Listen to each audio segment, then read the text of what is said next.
Hey guys, welcome back to Bourbon Theory. Just Josh here. I am doing some voiceover for a lovely distillery tour we got to do while we were up in Kentucky. This is Castle and Key. It is originally where Colonel E.H. Taylor was making his whiskey. We were originally told to not film any part of the tour, but we actually got the chance to speak to our tour guide beforehand and was comfortable even wearing the mic and allowing us to film. So to the best of my knowledge, I do not know if there's another in-depth tour of Castle and Key with the tasting on YouTube. So hopefully this is a one-of-a-kind kind of video and you guys all enjoy it very much.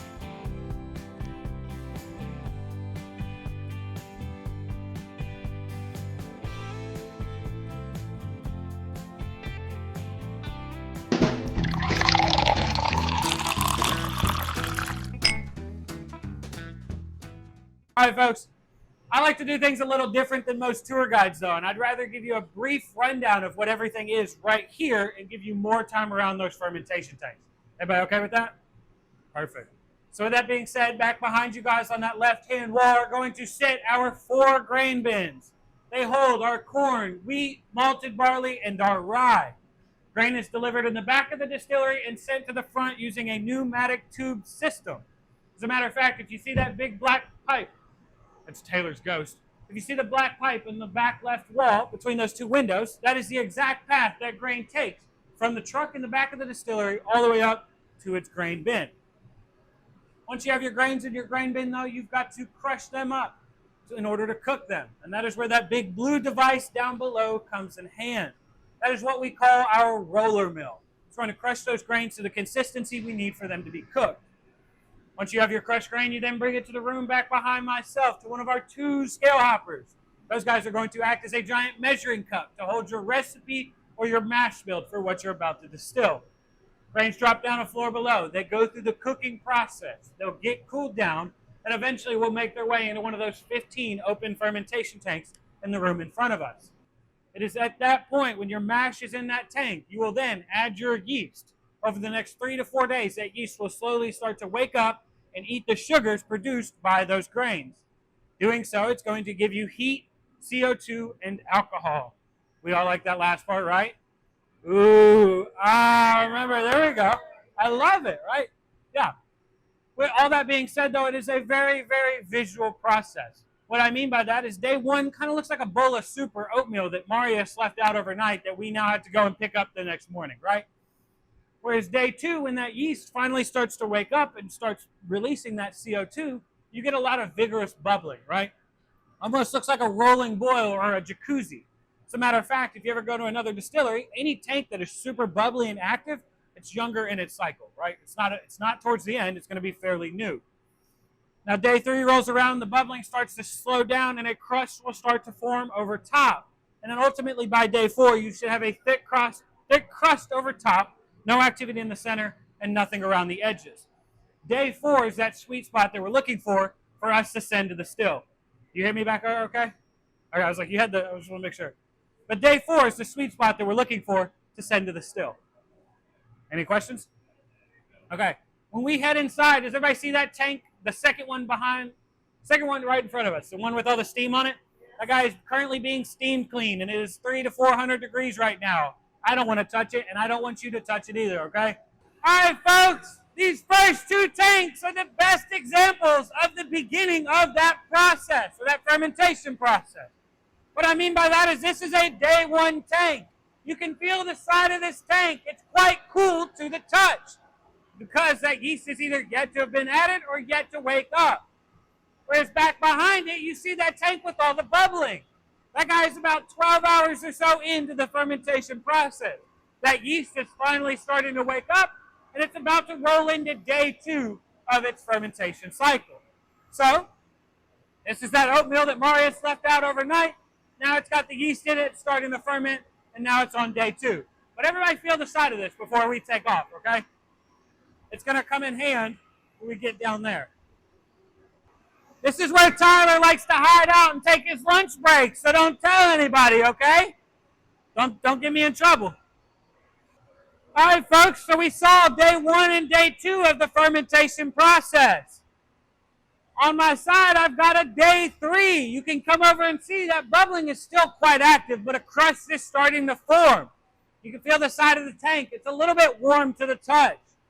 Whereas over here, I've got a day 4. It's got a thick crust over top, no activity in the center, and nothing going on around the edges. This tank will very soon be emulsified and sent to the column still in the stairway. When we get downstairs, we'll talk more about that process.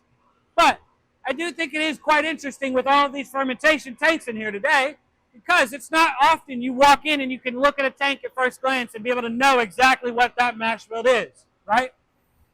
They all kind of look the same. I mean, even looking around, if you did not know what this mash bill was, would you be able to look at that and say, oh, that's got corn in it, or that has this in it, right? These guys are super interesting, though, because rye is probably the most noticeable fermentation tank. What I mean by that is ryes give these very rocky, volcanic-looking kind of crust. They've got the deep crevices and things like that, whereas other crusts do not form this way. So everything that you see in here, almost all of these fermentation tanks are all rye mash bills. They're 95% rye, 5% malted barley, which I think is quite interesting. And you guys can see, it's just grain at the very top. That's all this is. You guys see? That's all just that spent grain up there. That's all that is. But it's only rye that does that. They're giving you the show. They said right this way. I love it. Make sure you look up too. Does everybody feel somewhat caught up with day 4 of the fermentation process, right? Thick crust over top, no activity in the center, nothing around the edges. At that point, we then know we're ready to be sent to the still. So, day 4, we're going to take that mash and send it to the column still that we passed in the stairway. We're going to send that mash about 3.5, 4 stories up in that column still and let gravity do majority of the work. What I mean by that is that mash is going to slowly make its way down that still, falling and coming in contact with a bunch of perforated plates with holes in them. Each plate is essentially going to act as like a sift. Mash falls down, hits the plate, spreads out, and creates a greater surface area. Now, simultaneously, while all of that is happening, we are heating the still from the bottom using steam. Steam rises up, carries the alcohol away from the solids, goes through some sort of condensing process. I don't know, I'm just a tour guide, not a distiller. And they tell me it comes off as 125 proof low wine. But you could call it White Dog, Moonshine, Everclear, White Lightning, Hooch. Anybody got another name? Anybody heard anything else? White? Neutral grain spirit, right? You could call it any one of those things. They all have different names, but they all mean the same thing, right? Now, I did forget to mention, too, though, those fermentation tanks do have an alcohol content to them, right? We know that's one of those 3 things that the fermentation or the yeast is creating, right? For sake of conversation, we're going to say it's about 8% alcohol or 4 proof, right? Now, I am no mathematician. I did fail math class in high school. It's kind of why I'm a tour guide at a distillery. But if it goes in at 4 proof and it comes off at 125, we can assume that that column still is going to do one thing to the proof, and it is doing what? What? Don't be shy. It's increasing it, right? I remember how I said this is Club Castle? We're not going to raise the roof anymore. You guys are probably past that day. We're going to raise the proof. Everybody put your hands up with me and say that once. Look, I got you too, didn't I? This is why I tell you guys it takes 30 minutes. If you're silent in the first half, if I can't crack you 30 minutes in, I've lost you. And I cracked you. 30 minutes, though. All right, folks, let's say that. Everybody put your hands up one time with me and say, raise the proof. That's what it calls. There you go. Don't be shy. You got to do that. You got to throw the hands all the way up, right? We're past clubbing days. We're just raising the proof nowadays, okay? But that's what the column still does. It's going to raise the proof. Remember that. I'm going to quiz you all in a second, I promise you. But the column still raises the proof. When it comes off there at 125 proof, you could send it to the barrel, but we're going to go that extra step, and we're going to send it to the room next door to one of our 2 doublers. Those doublers are going to act as like a Brillo pad to further clean or scrub that distillate, removing any other impurities, bitterness, or sulfates from that product. Cleaning it up one more time, and it'll come off those doublers at 140 proof. At that point, I use the fork in the road analogy. What I mean by that is when it comes off the doubler, it can go right down the pipeline to a barrel to its new home, or it can go left and be turned into a clear spirit into this in this room using our gin still, right? Before we dive into that, though, one more time because I just love watching you guys do it. Your column still is going to do what? Is the proof. There we go, right? Look at you guys having fun now. And the doubler is going to do what? Anybody remember? Huh? Clean it. You got to do the scrub. Come on, y'all. The doubler is going to do what? There we go. Look at there. Look at all the men scrubbing now. See, y'all can do the dishes when you get home. I promise you. Use that later. Use that later on in life. When he doesn't do the dishes, you remember Colin's still, you got it. He's holding her a little closer. I love it. I love it. Hey, big kudos to you. All right, folks. So now we know that is the doubler is the last stop in the production process to make a bourbon, right? But now we're going to turn our attention towards our clears because we've got an amazing vodka and we've got 3 amazing gins. How the heck do you get there, though, right? We're going to start off easy and we're going to talk about our vodka. If you're going to make our vodka, we're going to take the bourbon distillate off the doublers, the distillate made from that corn mash bill or that traditional mash bill. We'll bring it into this room. We'll run it all the way up, and it's going to come off at 191 proof. Yeah, right? I've been told anything over 190 takes your vision away, so I'd hate to see what 191 does, right? But it's colorless, odorless, and tasteless, and by law meets all the criteria to legally be considered a vodka. Now, Sacred Springs vodka is not 191 proof vodka, nor do I recommend drinking anything 191 proof. So we send it down to bottling. They'll proof it down, slap a label on it, and now you have your Sacred Springs vodka made from that bourbon mash bill, a primarily corn-forward vodka, making it a little sweeter, a little smoother, things of that sort. But now you have your vodka. Let's make our gin, right? I need 2 volunteers. Yeah, we're going to use a volunteer. You want to be my second volunteer? All right, you guys, come here. Yeah, hold your coat. Okay, you guys are going to be my Vanna Whites, okay? I need one of you to stand. Yeah, it's great. Okay, I need one of you to stand there. And you're just... No? Oh, sorry. Oh, okay. You're going to stand there, return the bottle, and then the other one's going to go like that, okay? Okay? So whoever wants to be behind and spin the bottle, you do that, and then the other one's going to stand in front of the bottle. No, we're not. You're just going to go like this, and then you go, ooh, yeah. Okay, you got it. All right, folks, now we're going to talk about our gins. These guys haven't been here the whole time. I'm just like David Blaine, okay? You're just now seeing these. So you'll turn it. You got to face us, and so you can, ooh. All right, thank you, Miss Vanna White. We're going to move on to our next one. We got one more. You got 2 more to do. 2 more. How many letters are there? I don't know. All right, let's see. Go ahead, Forrest. Ah, there we go. One more time. Ooh. All right, now you both give us the big round. There you go. Give it up for Vanna White for me, folks. I just love grown men. I just love watching grown guys do that. All right, grown men. It's my favorite part of my job. I love it. No. So, thank you to Miss Vanna White. Miss Vanna White, now that they have showed off our 3 gins, let's dive into that process, right? How the heck do you make a gin? We're going to make our gins. We're going to take our rye distillate off the doubler. We're going to bring it into this room. We're going to run it all the way up off this still, and it's going to come off at what proof? Does anybody remember? Hey, she's sharp. She's right on the money. I love it. So it comes off at 191. It's colorless, it's odorless, it's tasteless, and by law meets all the criteria to legally be considered a what? Gasoline. It is legally considered a vodka at that point, right? We're not making vodka, we're making gin. I'm so confused. Look, I don't know what's going on. No. Instead of sending it down to bottling and calling it a vodka, we're going to proof it down internally inside the still to about 150, 160 proof. In that proofage, it is now in a vapor form or a gas form. We then send that vapor a floor above through something called a gin basket. About yay tall. Look, she stood up a little taller. There's a couple people in here that are gin basket size. That's a good nickname for your short friend in your life. Call him gin basket. Yeah, a couple of y'all. Anyhow, the vapor is going to pass through that gin basket. It's going to capture the essence of the botanicals inside and eventually drip off into one of those 2 tanks back behind us. Now you have a gin made from the rye distillate. Ooh. Look, you guys are ahead of it. Now you're learning. Anyhow, fun fact though, there's only one, I don't know why I did 2. There's only one key difference between a vodka and a gin, and I'll give you a hint. It's not how they're made, and it's not the names. Don't say the names. I hear that joke once a week, okay? Does anybody know the key difference between a vodka and a gin? People that drink it? That's fair. That's close. Anything else? It is a botanical, but it is one specific botanical. She knows it. No? What is it? It is juniper, yes. The only difference between a vodka and a gin is juniper, and it is that black, purplish kind of berry on the side of all these bottles, right?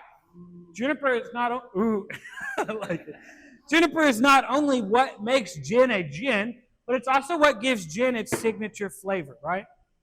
Don't tell nobody. It's going to come out of my paycheck, okay? We'll say Vanna White did it. No. Anyhow, it's what gives it its signature flavor, right? That evergreen, piney kind of taste, right? Show of hands, how many of you guys in this room have had a bad gin before? Just be honest. No bad, yeah, we've all had a bad gin, right? Those of you that have not had a bad gin, go home and eat a pine cone. It's the closest thing to what we had to experience, right? But those of us that have had a bad gin, more than likely had a bad gin. You like that? Sure. Okay, I was like, we've had a bad gin because it was just over heavy and like just very concentrated on that evergreen juniper taste. Whereas these guys are all balanced with other botanicals. I mean, heck, even if you look at the side of any one of these bottles, the amount of botanicals that you see compared to the juniper is quite insane, right? There's bay leaf sitting at the very top. Tons and tons of botanicals go into the making of every one of our bottles, which is quite nice. Not one ingredient is overpowering or fighting for first place. If that makes sense.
I like it. I like it.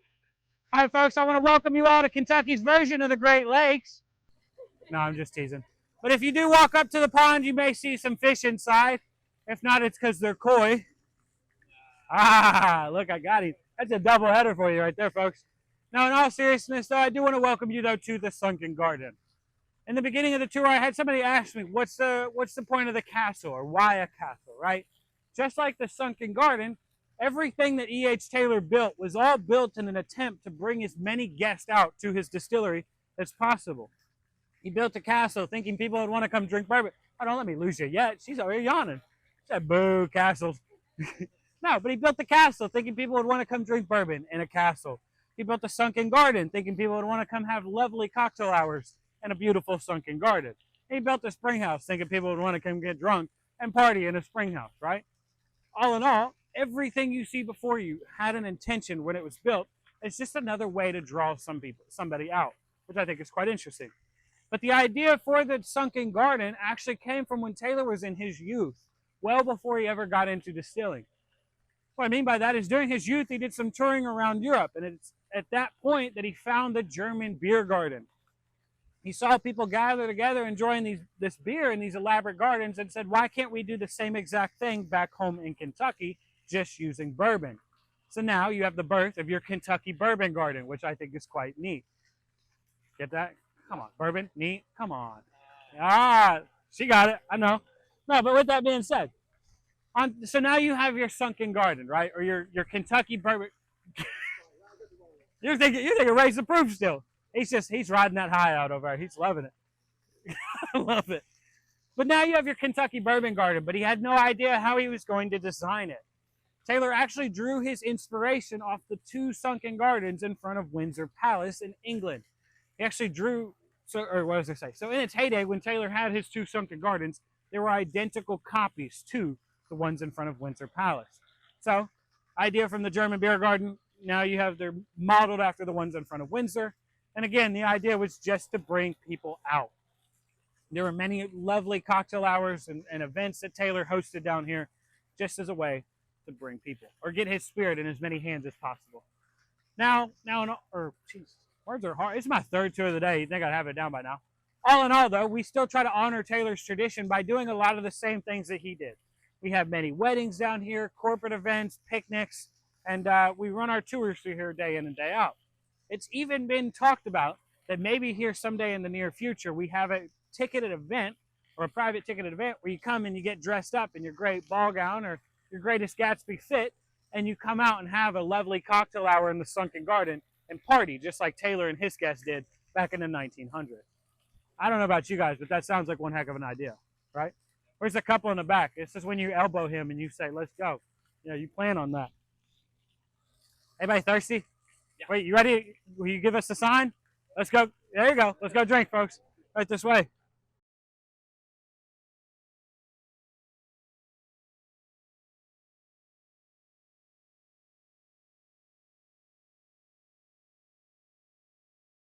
All right, folks, I got a deal for you. Last one to the tasting room's getting apple juice in their tasting glasses. We're going to see who wants that bourbon, who doesn't want. Look, he's ready. He cut people off. Briggs, looks like you're getting apple juice, man. You're getting apple juice. You don't get bourbon. You're going to be the last one. I love it. I love it. Everybody look back behind you. You see that big warehouse back there? That's our modern art piece. I like to call it 3 gray squares on black. I'm just kidding. Yeah, what? Russian influence, yeah. No, that is actually our Warehouse E, built in the 1950s by national distillers. Reason being is there's a tax incentive going around for anyone in the state of Kentucky who would build a nuclear fallout shelter. Yes, you heard me correctly. Look at her smile back here. The rules stated it had to be a structure built of concrete and steel with sea rations inside for the years to come. National distillers saw this as an opportunity for the great state of Kentucky to fully fund the construction of their new warehouse. So they hired a group of World War II veterans and gave them free range of the project. What those veterans did was pour a fully concrete structure, put steel ricking inside to hold those barrels, and then threw some sea rations inside for the heck of it. All in all, when the tax people came by, they had no choice but to grant National the money for their work or their nuclear fallout shelter, because it technically met all the criteria on that incentive. So, meaning that not only did the great state of Kentucky fully fund the construction of Warehouse E, but if or when, for some reason, in the event of Armageddon, you all can hurry yourselves back down to Millville, Kentucky. We'll go out in the coolest fallout shelter known to mankind, surrounded by 58,000 barrels of liquid explosives. I won't care what's going on. I'm sure you guys won't either, right? All right, folks. All right, before we indulge in any of these spirits, let's give a big round of applause to Melinda, Shannon, and Blake for setting up the room. If it weren't for these very hardworking people, we would not have the spirits. Just kidding. Just kidding. Tried to trip her. She stepped over my foot. Anyhow, yeah, if it weren't for them, we would not have the spirits in front of us. So big round of applause for them, truly. I love it. I love it. I love it. All right, folks. We're going to start off very, very simple. We're going to start off on the far left of that tasting board. And I promise you, if you don't know your left and right, it's okay. But do your L's before you pick up glassware for me, okay? Look, she's already, no, this way. Pick up your L's. Pick up the glass on the far left. That's batch 1 of 24 Castle and Key small batch bourbon, right? Before you indulge in anything. But these 4 simple words, whenever I tell people how to try and age spirit, just to make things go a little easier, right? I want you to grab that glass and I want you to swirl it, right? Break it up. It's been asleep for a little bit of time now. Bring it up to your nose. Smell it or sniff, whichever one's easier. Same difference. Open your mouth when you smell too, by the way. Nobody's told you that. It lets the vapors go in and out your mouth. If you want to try it with your mouth closed, take a big smell with your mouth closed. I promise you'll wish you opened it the first time, okay? Go in for your first swish, right? Take that spirit, swish around your mouth like you did with your mouthwash this morning. Although I know there's a few of you that did not.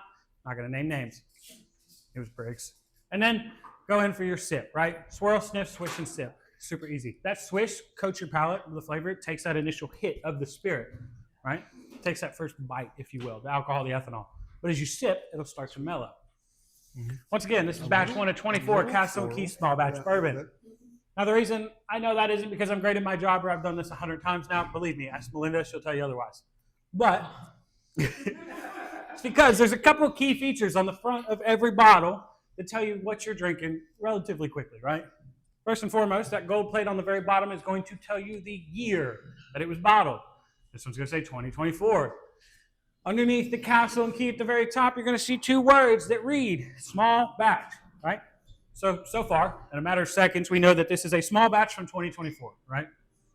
Flipping around to the back, you got the age statement, batch number, bottle number, things of that sort. But before we dive into that, real quick, small batch by no means in this industry is a legal defining term, right? I'll be honest with you guys. There are some big distilleries that their small batches are hundreds to thousands of given barrels at any given point. Castle and Key, if you have not noticed thus far, is a relatively small distillery, right? Still learning. We're still figuring things out. So here at Castle and Key, our small batches are anywhere between 2 and 150 barrels max. Not 151, not 200, 150 barrels max go into making any one of our small batches here at Castle and Key. Kind of interesting. Ooh, there we go. You're supposed to, where's my friend? You're supposed to help me out. I love it. Yeah, big round of, good answer. Round of applause. On the back of the bottle, though, we have the age statement, batch number, bottle number, things of that sort. We've already talked about that, right? But does anybody know how you age statement a small batch? When you have up to 150 different barrels that go in, huh? Youngest barrel. Man, he's sharp. He's on the money right there. He's got a YouTube channel. Oh, yeah. I thought he had the channel. We both do. Oh, okay. Father Well, and son. that's cheating. Okay, anybody else got an answer? They're not here right now. Anybody else got an answer on this side of the room? What he said, the youngest. Wow, you're just sharp right on it. I love it. No, by law, you have to put the age of the youngest barrel in the blend as your age statement.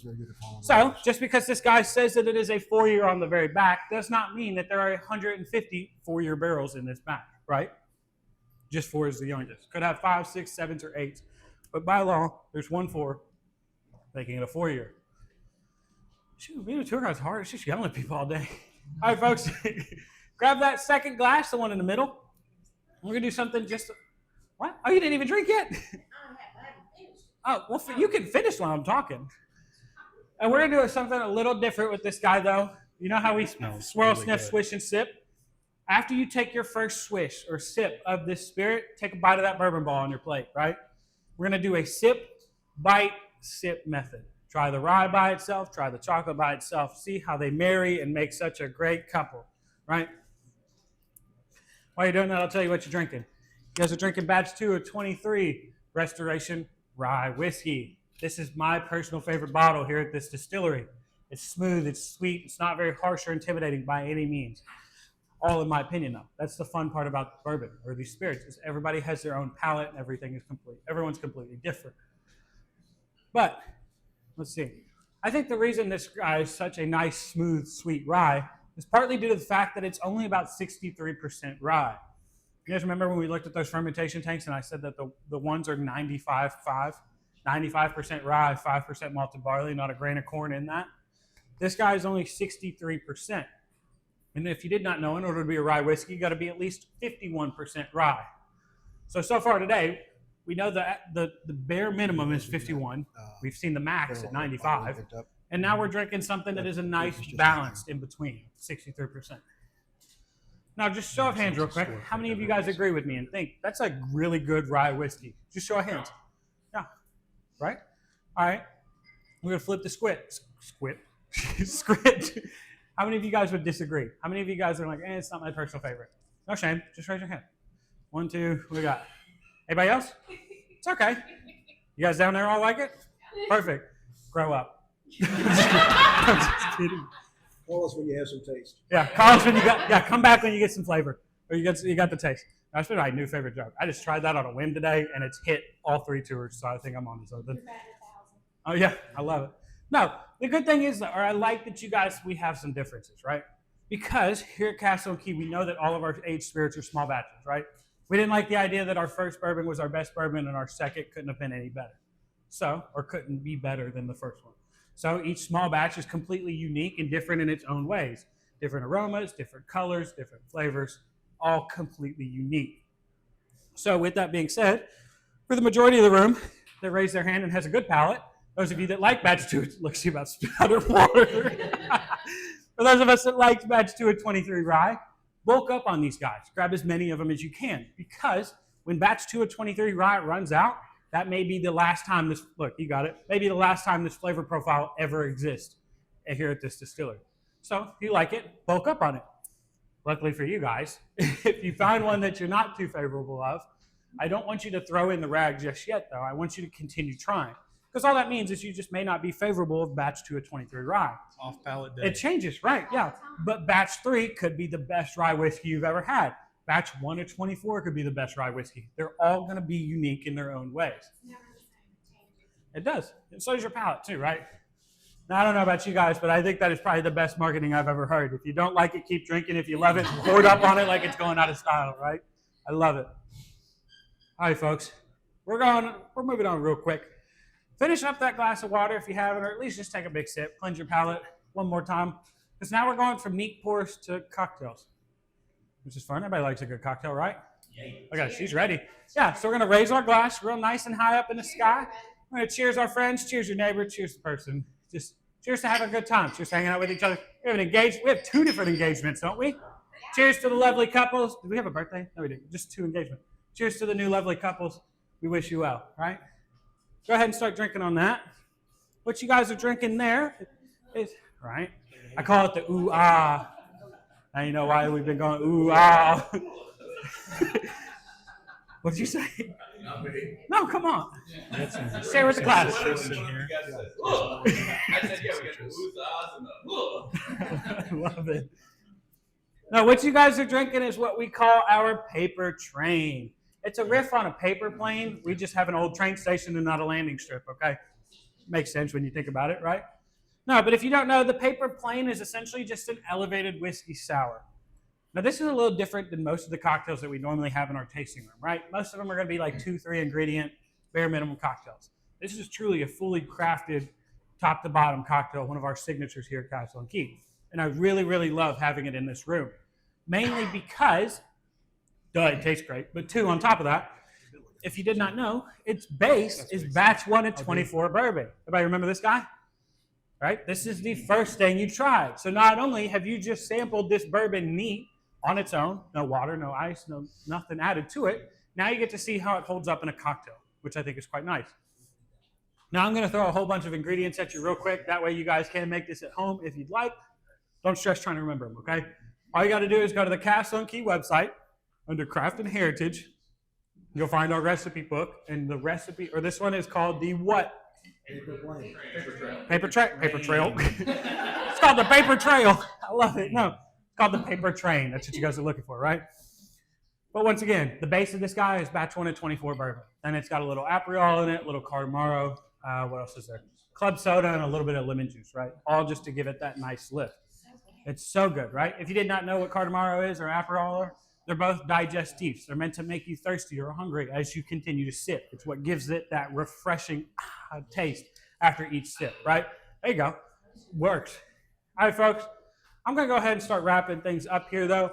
If you would like to take any of these spirits with you, or you're just not done yet, you just want to continue indulging, finish your water cup, pour what spirits you have left into that. Now you got a Castle and Key branded solo cup. Look at there. How fancy. Take that cocktail with you through the rest of the property.